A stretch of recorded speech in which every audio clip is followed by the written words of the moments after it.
club mill, one of the most important exercises you need to learn when it comes to training with a steel club, but also for functional training. This exercise works two of the most key sling systems of the human body, your posterior and anterior oblique sling. There is a lot of benefits that you'll gain out of this exercise, and because of the sling systems that it works, it's one of the best shoulder exercises that you will come across. But not only this, it's not just a focus on the shoulder, but a focus on all the connective muscles in that system from your opposing foot all the way up to the shoulder of the arm that you are swinging with. But also, it's one of club sport's main events. How it works is you have one club and you mill it across the body with the desired arm you want to start with. For every mill, you earn a point.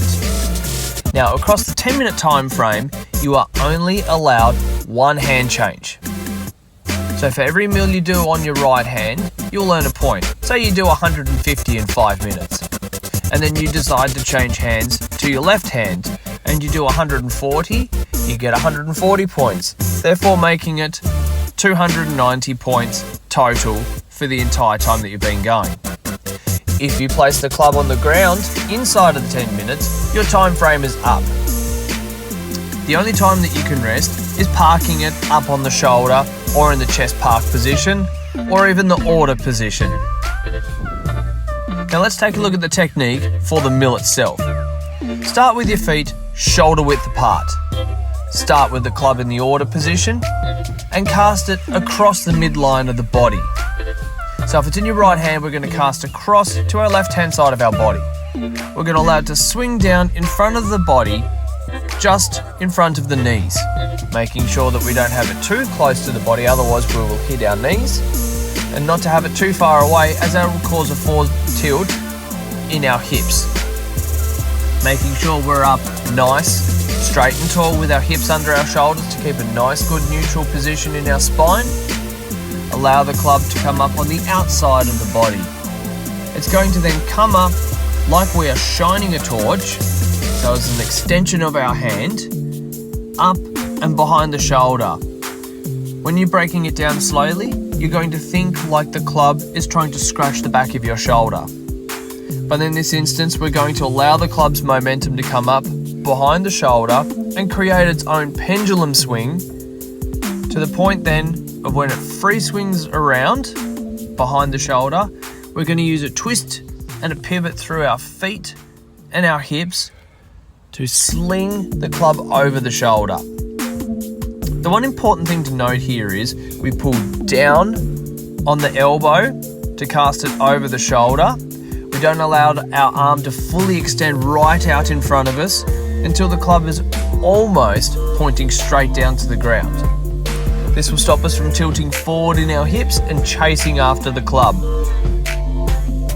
The other thing is, it's not actually being pulled over with the arm.